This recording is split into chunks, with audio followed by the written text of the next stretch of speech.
Hi there, thanks for coming back to the channel. My name is Mike Pitt. I make videos about marketing, business and crypto so you can grow your business, increase your profits and increase your portfolio. The title for today's video is, will the ETH merge be a disappointment? Keep watching and I'll give you my thoughts. Before I get into the main content of the video, I'm going to put my socials on screen here. So if you're active on any of these profiles, these platforms, follow me there, send me a message and I'll respond to you and connect with you in the usual way.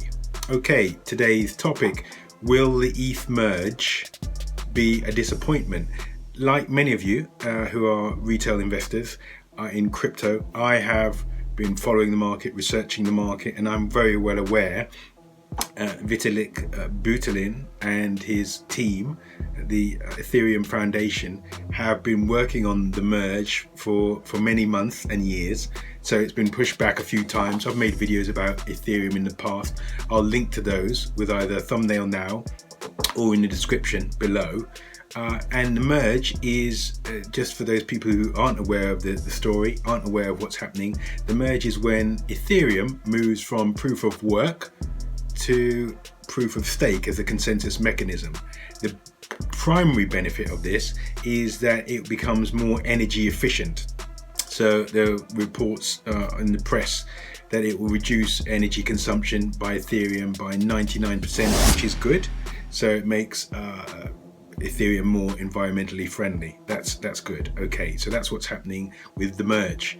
Why am I suggesting that it may be the merge might be a disappointment? And I'm looking at this from the retail investor's perspective. That's my perspective, possibly your perspective as well if you're watching this video.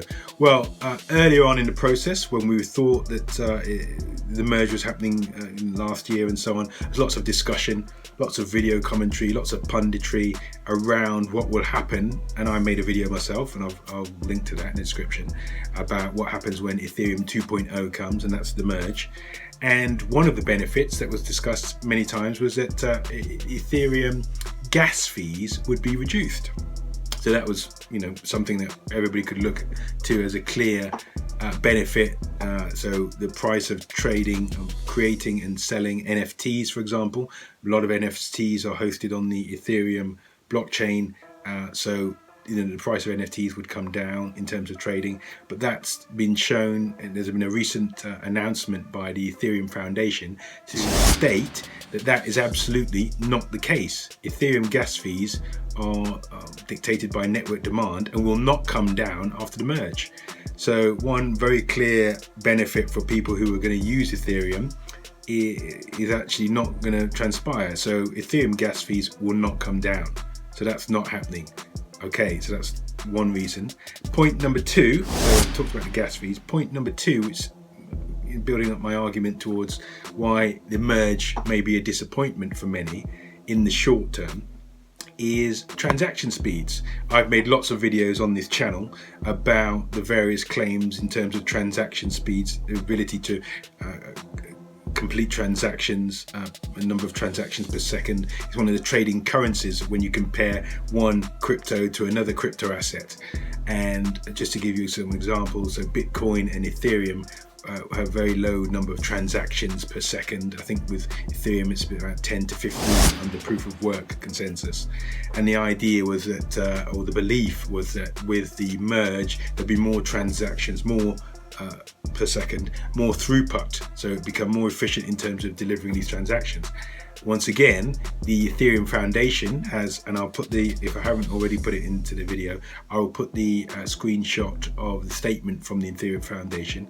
They've announced that no, it won't increase the speed of transactions. So two very clear benefits that we thought, or lots of people thought were happening, are not going to be happening. So you can see how I'm building up this narrative or this discussion around the idea that it's perhaps going to be a bit more disappointing, or a bit disappointing rather than what people think it's going to be. Okay, the third point is that when you move from proof of work to proof of stake, yes, it's more efficient, that's great. There's then the opportunity for people who hold 32 ETH to stake ETH and support the network in that way. A lot of that will be on Coinbase. So a lot of the staked ETH will be on Coinbase. This is something that's come out in the recent discussions and announcements. So that means that the Ethereum 2.0, the merge, will lead to a more centralized cryptocurrency. So if you don't know my views around centralization, then you can watch the video that I have entitled Decentralization, why it's important. I'll put it. But more centralized cryptocurrency is not something I'm cheering for, particularly if we look at Bitcoin as an example. Bitcoin is not centralized. There's no CEO, there's no head office of Bitcoin. So what we're going to witness with Ethereum is moving towards more of a centralization model, which is not great. So that's the third point.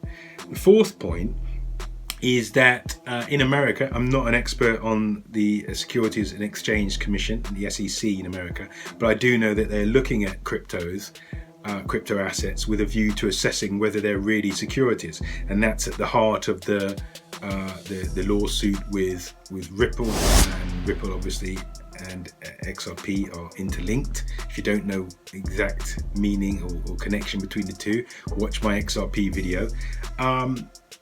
So as Ethereum becomes merged onto the new blockchain and proof of stake, it's going to have a battle, or a conversation at least, with the SEC about whether it's a security, and that will change the regulations that it must operate under.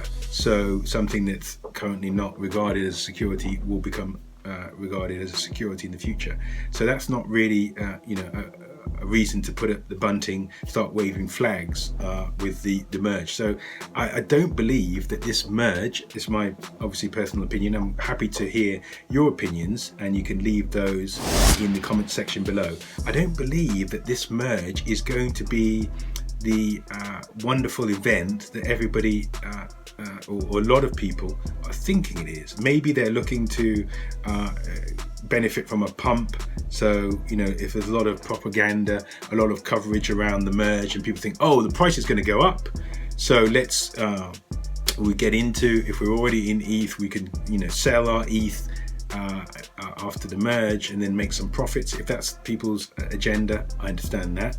But I don't see in the short term where the clear benefits are for the average retail investor. In the future, maybe 5 years down the line, perhaps there'll be some more developments that make it more of a profitable transition. But at the moment, it's like, well, what we thought was going to happen, or what lots of people thought were going to happen, i.e. the gas fees and the transaction speeds, that's not happening. They've just announced that in the last week. We mustn't get carried away with there's a lot of hype within crypto around particular currencies, around particular events, and this Ethereum merge seems to be one of those. And I'm saying that with somebody as somebody who holds Ethereum, also somebody who's made videos about the merge, thinking that all these good things were coming, and then looking at the recent announcement and thinking, oh no, they're not coming. So I think, in my view, the merge will be a bit disappointing. Let me know your views, let me know your thoughts down below. Thanks for watching all the way through. If you've liked this video, please give me a like. Click on one of the thumbnails to watch another video from me. I look forward to speaking to you next time. Thanks. Bye.